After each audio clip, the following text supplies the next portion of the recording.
Praise the lord, హల్లెలూయా. ముఖ్య గమనిక అండి, మొన్న బుధవారం గూగుల్ మీట్ ప్రారంభించాం దేవుని కృపను బట్టి. అయితే ప్రతి బుధవారం అలాగే శనివారం ఈ గూగుల్ మీట్ రాత్రి 9 నుంచి 10 వరకు కొనసాగించాలని ఆశపడుతున్నాము. మీలోంచి ఎవరైతే యూట్యూబ్ ద్వారా వాక్యం వింటున్నారో దయచేసి మాకు వాట్సాప్లో మీ పేరు మెసేజ్ చేసినట్లయితే మీకు ఆ గూగుల్ మీట్ లింక్ని షేర్ చేస్తాము. దీని కొరకు ఒక వాట్సాప్ గ్రూప్ క్రియేట్ చేశామండి. ఒకవేళ మీరు ఆ గ్రూప్లో జాయిన్ అవ్వడానికి ఇబ్బంది పడుతుంటే మీకు ఇండివిజువల్గా వ్యక్తిగతంగా పర్సనల్గా మీకు ఆ మీటింగ్ ఇన్వైట్ మేము పంపిస్తాము. ఆ సమయంలో రాత్రి 9 నుంచి ఆ మీటింగ్ సమయంలో రాత్రి 9 నుంచి 10 వరకు ఆ టైంలో మీరు లింక్ క్లిక్ చేసినట్లయితే బుధవారం అలాగే ఇప్పుడు రాబోయే శనివారం మీరు దాంట్లో జాయిన్ అవ్వగలరు. మీ కొరకు మేము ప్రార్థిస్తాము. దేవుని స్తుతించడానికి, దేవుని మాటలు ధ్యానించడానికి ఇది ఎంతో ఉపయోగకరంగా ఉంటుంది. కాబట్టి దయచేసి ఎవరైతే వాక్యం వినాలి, ఆత్మలో బలపడాలి, పరిశుద్ధాత్మ గురించిన సందేశాలు అలాగే స్వస్థత ప్రార్థన చేయాలని ఆశపడుతున్నాము. మీరు ఒకవేళ ఆసక్తి కలిగి ఉంటే దయచేసి ఈ మీటింగ్లో మీరు జాయిన్ అవ్వగలరు. మరిన్ని వివరాల కొరకు వాట్సాప్లో 9704220887కి మీరు మాకు మెసేజ్ చేయండి. మీకు మీటింగ్ డీటెయిల్స్ పంపబడుతుంది. మరి ఈరోజు దేవుని వాక్యంలోకి వెళ్దామా? యెషయా గ్రంథం 49వ అధ్యాయం 14 నుంచి 16 వచనాల్లో ఇలా రాయబడి ఉంది. యెషయా గ్రంథము 49వ అధ్యాయము 14 నుంచి 16 వచనాలు. అయితే సియోను, యెహోవా నన్ను విడిచిపెట్టి ఉన్నాడు, ప్రభు నన్ను మరచి ఉన్నాడని అనుకొనుచున్నది.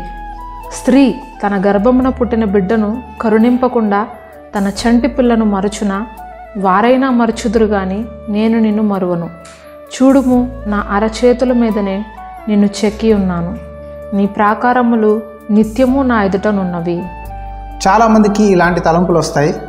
కష్టాలు వచ్చినప్పుడు, ఆర్థిక ఇబ్బందులు వచ్చినప్పుడు, అనారోగ్యం వచ్చినప్పుడు, అన్ని ద్వారాలు మూయబడినప్పుడు దేవుడు నన్ను విడిచిపెట్టేశాడు, దేవుడు నన్ను మర్చిపోయాడు, దేవుడు ఉన్నాడా, దేవుడు ఎందుకు నాతో మాట్లాడట్లేదు, ఎందుకు నా సమస్యని నుంచి విడిపించట్లేదు, ఎందుకు ఈ బాధలోంచి నేను బయటికి రాలేకపోతున్నాను అని చాలామంది ఈ ఆలోచనలో ఉంటారు. దేవుడు నన్ను విడిచిపెట్టాడు, దేవుడు మర్చిపోయాడు. కానీ గుర్తుపెట్టుకోండి, దేవుడు నెక్స్ట్ వాక్యంలో అంటున్నారు, ఒక తల్లి అంట పాలిచ్చే తల్లి తన బిడ్డనైనా మర్చిపోద్దేమో కానీ నేను నిన్ను విడిచిపెట్టను, నేను నిన్ను మర్చిపోను. ఇది ఎలా సాధ్యమండి? పాలిచ్చే తల్లి తన చంటి బిడ్డని మర్చిపోతుందా? విడిచిపెట్టేస్తుందా? ఇది ఎలా సాధ్యము? ఇది మేము ఒప్పుకోము అని వ్యతిరేకించే వాళ్ళు చాలామంది ఉన్నారు. కానీ ఇది నిజం అండి. ఈ రోజుల్లో మీరు న్యూస్ చూస్తున్నట్లయితే కన్న తల్లి తమ పిల్లలకి విషం ఇచ్చి చంపిన తల్లులు ఉన్నారు. కన్న తల్లి పిల్లల్ని పోషించలేక, పెంచుకోలేక అనాథాశ్రమంలో అమ్మేసిన తల్లులు ఉన్నారు. కన్న తల్లి తన బిడ్డని చెత్త కుప్పలో పడేసి వెళ్ళిపోయిన వారు కూడా ఉన్నారు. అయితే దేవుని వాక్యం అండి, ఇది మారదు, ఇది సజీవమైంది. దేవుడు రాయించాడంటే ఇది ఖచ్చితంగా నిజము, సత్యము అని అర్థం. మీరు చాలామంది కష్టాలు వచ్చినప్పుడు దేవునికి ప్రార్థించి మొరపెట్టి ఉపవాసం వల్ల ఉండి కూడా జవాబు రానప్పుడు ఇలాగే అనుకొని ఉంటారు, దేవుడు ఏంటి మాట్లాడేంటి, దేవుడు ఈ కష్టంలో, ఈ అప్పుల్లో, ఈ అనారోగ్యాల్లో, ఈ నిరుద్యోగ సమయంలో, ఈ ఆర్థిక ఇబ్బందుల్లో దేవుడు ఎందుకు మాట్లాడట్లేదు, మా ఇంట్లో ఇన్ని పోరాటాలు వచ్చినప్పుడు దేవుడు నాతో ఎందుకు మాట్లాడట్లేదు, దేవుడు ఎందుకు సమాధానం ఇవ్వట్లేదు అని మీరు బాధపడుతున్నారేమో. చూడండి, దేవుడు అంటున్నాడు, నేను నిన్ను మరువను, నేను నిన్ను విడిచిపెట్టను. ఇది ఎలా సాధ్యం బ్రదర్ అంటే, ఎవరైతే దివారాత్రాలు దేవుని వాక్యాన్ని ధ్యానిస్తారో వాళ్ళతో దేవుడు ఉంటాడు, వాళ్ళతో దేవుని సన్నిధి ఉంటుంది. మీరు గుర్తుపెట్టుకోండి, ఎవరైతే వాక్యం చదువుతారో వాళ్ళతో దేవుడు ఉంటాడు, ఎవరైతే ప్రార్థన చేస్తారో వాళ్ళతో దేవుడు ఉంటారు. యెహోషువతో దేవుడు అంటాడు, నువ్వు భయపడద్దు, జడియద్దు, నువ్వు ధైర్యం తెచ్చుకో యెహోషువ, ఇజ్రాయేలీని నువ్వే నడిపించాలి, నువ్వే నాయకుడివి, నువ్వే ఈ ఇజ్రాయేలీని కానాన్ దేశంలో చేర్చాలి, అక్కడ వాళ్ళకి రావాల్సిన స్వాస్థ్యాన్ని పంచిపెట్టాలి. యెహోషువ ఎంతో భయపడుతూ ఉంటాడు. అందుకే దేవుడు అంటున్నాడు, నేను నిన్ను ఎన్నడూ విడిచిపెట్టను, ఎన్నడూ మర్చిపోను. కానీ నువ్వేం చేయాలంటే నా వాక్యము దివారాత్రాలు ధ్యానించాలి, నా ఆజ్ఞని వినాలి, నా మాటని వినాలి. ఎప్పుడైతే ఒక విశ్వాసి దేవుని మాటని మీరి దేవునికి వ్యతిరేకమైన పనులు చేస్తాడో దేవుడు మౌనంగా ఉండిపోతాడు. పాపం అండి దేవుణ్ణి మనల్ని దూరం చేస్తుంది. ఎప్పుడైతే మనం పశ్చాత్తాపడతామో, దేవా నాకు సహాయం చేయి అని మనం అడుగుతామో, వెంటనే దేవుడు మన జీవితాల్లో ఆయన కార్యాన్ని చేస్తాడు. వాక్యంలో రాయబడి ఉంది, నీ తల్లైనా మర్చిపోతేమో కానీ నేను నిన్ను మర్చిపోను, చూడు నా అరచేతిలో నేను నిన్ను చెక్కుకొని ఉన్నాను, నా చేతిలో నిన్ను చెక్కుకొని ఉన్నాను. దేవుడు ఆయన హస్తాలతో మనల్ని నిర్మించాడు. నిర్మించిన దేవుడికి తెలుసు మిమ్మల్ని ఎలా దీవించాలి, ఎలా ఆశీర్వించాలి, ఎప్పుడు మీకు ఏది ఇవ్వాలో దేవుడికి ఖచ్చితంగా తెలుసు. చూడండి, మనం మన పిల్లలకి శ్రేష్టమైన వాటిని ఇవ్వాలని ఆశపడతాము. పిల్లలు ఎక్కడ తప్పుడు మార్గంలో వెళ్ళిపోతారేమో, ఎక్కడ నష్టపోతారేమో అని తల్లి తండ్రి కంటి పాపలా పిల్లల్ని కాచి కాపాడి పెద్ద చేస్తారు. తల్లిదండ్రుల కన్నా గొప్ప ప్రేమ యేసయ్య ప్రేమ. ఆయన సిలువలో మన కొరకు ఆయన తన రక్తాన్ని, తన ప్రాణాన్ని సమర్పించారు. అంత గొప్ప దేవుడు చెప్తున్నారు, నేను నిన్ను నా చేతిలో చెక్కుకున్నాను, నిన్ను అలా ఎలా వదిలేస్తాను, ఆ సమస్యలో, ఆ పోరాటంలో అలా ఎలా విడిచిపెట్టేస్తాను? నీ ఆర్థిక ఇబ్బందులైనా, అనారోగ్యమైన, నిరుద్యోగ సమస్య అయినా, పిల్లలు లేకపోయినా, ఏదైనా సరే నేను నిన్ను విడిచిపెట్టను, నువ్వు నా అరచేతిలో ఉన్నావు, నేను నిన్ను కాపాడుతాను. దేవుడు అంటే చెక్కుకున్నాడంట. శిల్పి ఒక శిల్పాన్ని చెక్కుతాడండి. ఒక సుత్తి తీసుకొని చెక్కుతాడు. ఆ చెక్కినప్పుడు అనవసరమైనవి, వ్యర్థమైనవి ఎక్కడెక్కడైతే ఉండకూడదో, ఏవేవైతే తీసేయాలో అవి తీసేస్తాడు.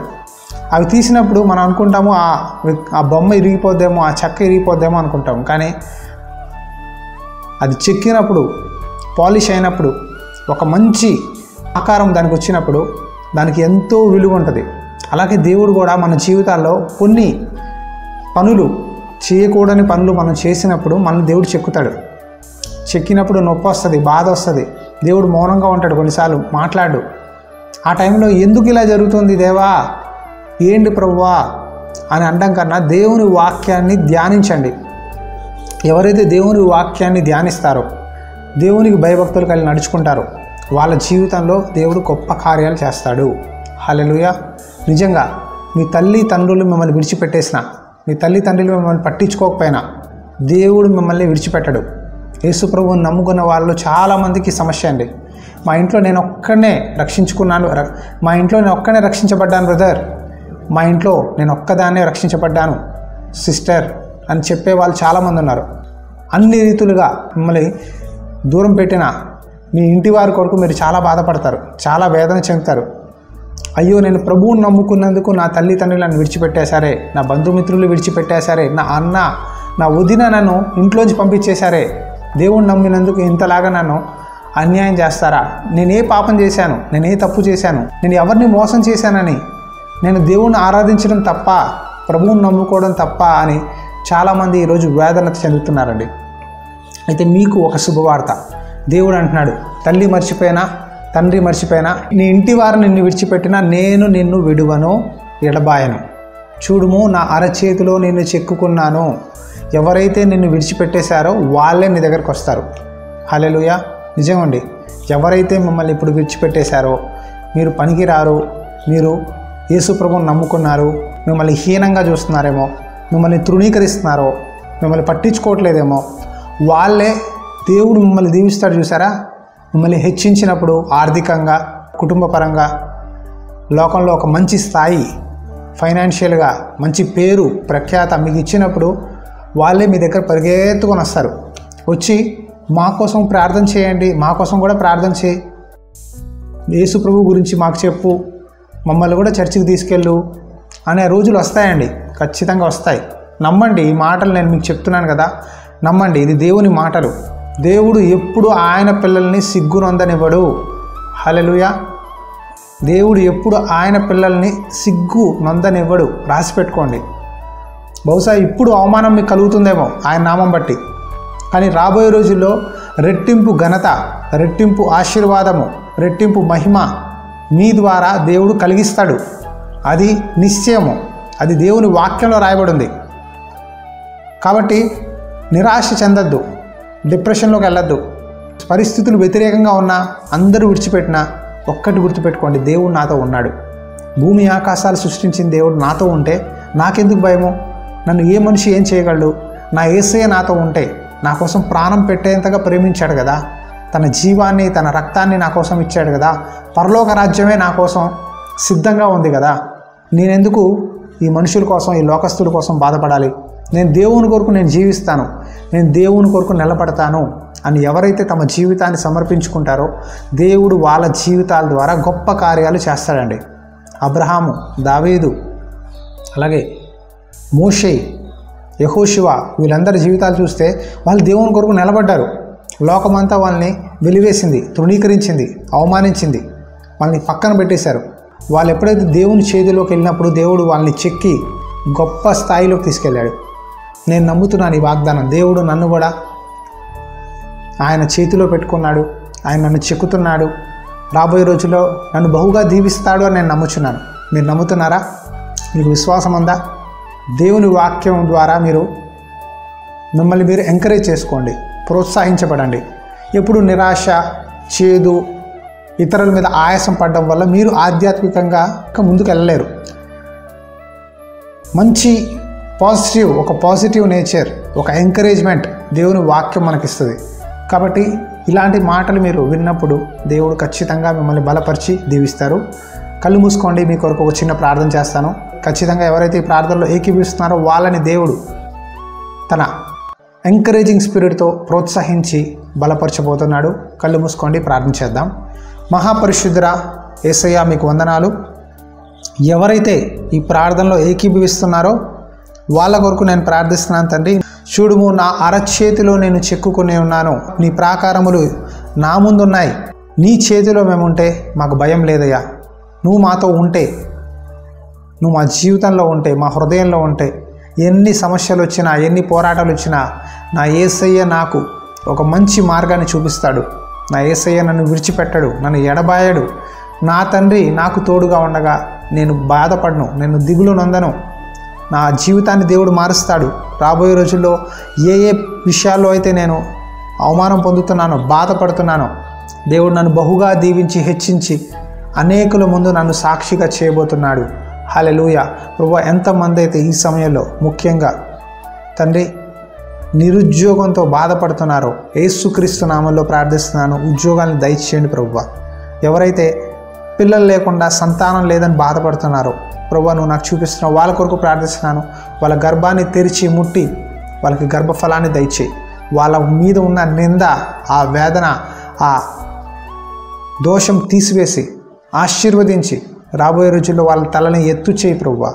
ఈ ప్రార్థన వినండి తండ్రి.